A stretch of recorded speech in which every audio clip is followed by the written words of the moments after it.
I overheard my fiancée tell her friend that her ex will always be the love of her life. Am I cooked? My fiancé 31F and I 33M got engaged in October last year, and we have been in a relationship for 5 years now. Everything has been great, and I can honestly say that I've never met anyone who comes close to her. She's been the love of my life for sure. I've known her most of my life. We grew up on the same street just round the corner from each other. Her mum and dad still stay in the same house, and I still stay in the same house I grew up in, which my mum left to me when she passed away in 2014. We still don't officially live together yet, but for all intents and purposes, she lives here. Her parents and she are really close though, and she still has her bedroom there, and will occasionally spend the night there, but she's never away from here anyway. This morning, I decided to take a walk down to the shops to buy some things, and as I was about halfway there, I realised I had forgotten my face mask. Masks are mandatory here in shops since July 10th, so I had to walk back and get mine. When I walked in the door to grab the mask from the kitchen table, I heard her speaking loudly to someone on the phone in the living room. She said, "Yeah, but David will always be the love of my life." David is her ex-boyfriend. I don't know a great deal about him, but I know they were in a relationship for 2 years, and it ended a year before we started dating. He also dumped her. I just grabbed my mask and walked back out. Just as I got to the shops, I felt weird and I had to sit down, as my mind was going in 1,000 different directions. I eventually got back home, and I immediately told her I felt sick, and sent her back to her parents' house as I didn't want her around while I was ill. I'm lying in my bed now wondering what to do, to be honest. I know she didn't do anything wrong. It's not like she cheated on me or intentionally went out of her way to hurt me, but what's H can't be unheard. She basically said that the person she's agreed to marry doesn't match up to an ex she hasn't been with for 6 years. The fact she said he will always be the love of her life also means that it's a void game. Her heart's already been taken, and there's nothing I could ever do to change that. Also, what would happen if he did come back into her life? You can't turn down the love of your life when they come calling, and I'd be dumped quicker than yesterday's leftovers. So what do I do? Tell her I was a dropping on her, and heard her say that just end the relationship for a completely vague reason. Swallow my pride and pretend I didn't hear it. Everything has been wonderful, but there's no way on this earth I want to be someone's second choice, especially when her ex is the one on her mind that she obviously would be with. If she could, I'm thinking about just saying it's not working between us. Update one I was going to update sooner, but I've spent the last 3.5 days drinking my feelings away, so my apologies.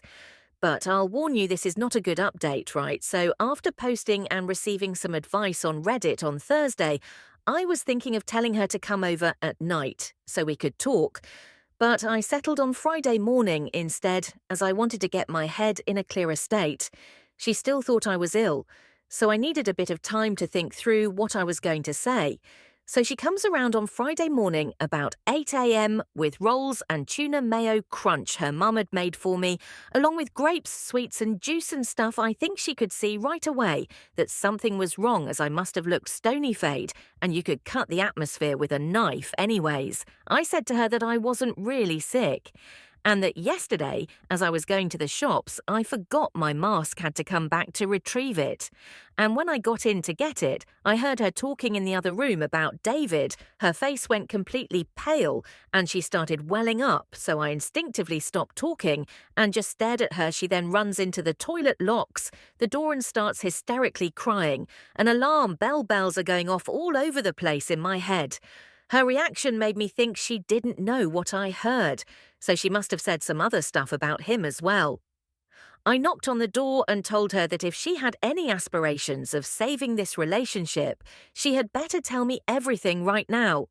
30 minutes or so went by and she finally came out dabbing her face with a tissue and told me David got back in touch with her 4 or 5 months ago, and she had been sleeping with him once or twice a week, since I mentioned in my previous post that she will occasionally go and stay with Her parents, usually about once a week, sometimes twice, sometimes none. The thing is, I've popped around myself dozens of times over the years to speak to her mum or dad, watch TV or anything at all really, without informing her. And she's always been there, so it's just become routine. And I've never thought any more of it. This has obviously been the times that she's gone to meet David. All I can think of is that the snippet of conversation I heard her having was her friend or something, helping her choose between David and me. When I heard this, I lost it. I kicked her out, grabbed handfuls of her stuff, put it in bin bags, and threw it out the door into the front garden. She's still standing there, by the way. I then grabbed my garden hose and drenched the bags with it.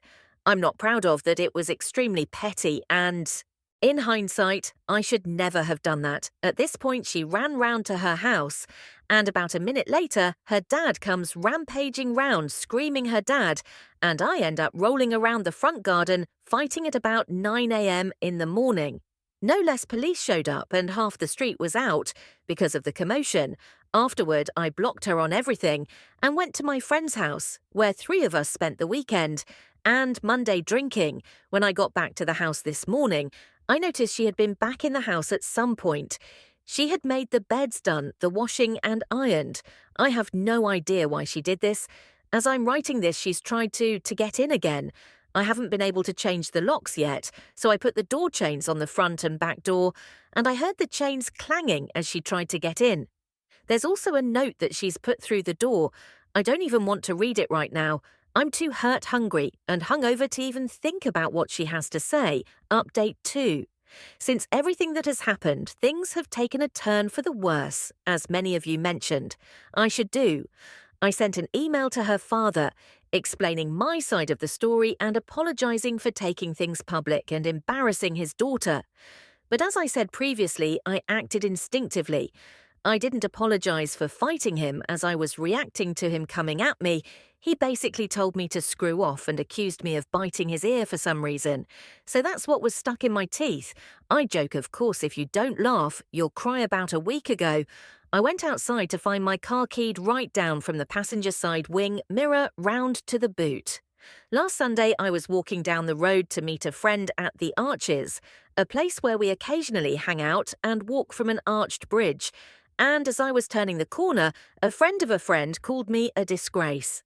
I asked how a disgrace, and she told me that I'm a disgrace for beating up my ex-fiancé. Let's just be clear here, I've never laid a finger on her in my life. Either her father or someone else is perpetuating this lie and me throwing her stuff out and hosing. It has obviously given this an authenticity. I haven't spoken to my ex, and she hasn't tried to contact me anymore. I think they're all on the same page now that I'm the bad guy. I've got the ball rolling and putting my house up for sale. I can't live here anymore. I wish I still had my mum to lean on. She would make things better. Sorry for the crappy update. Update 3. Hey, wow.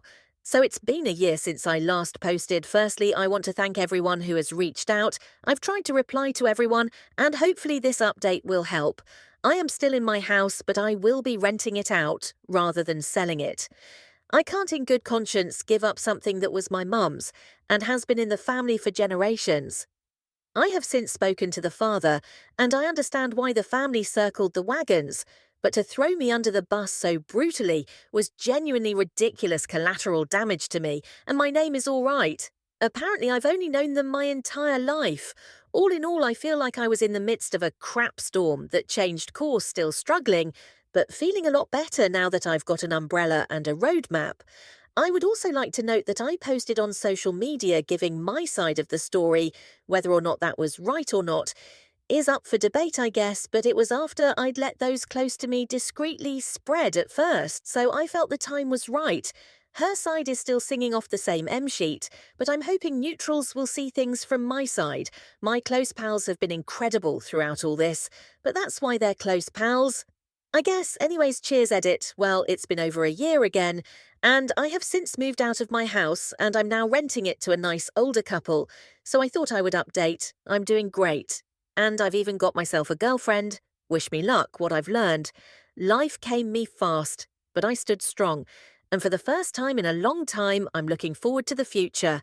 We only get one life, right? Screw spending it with someone who would treat me like trash.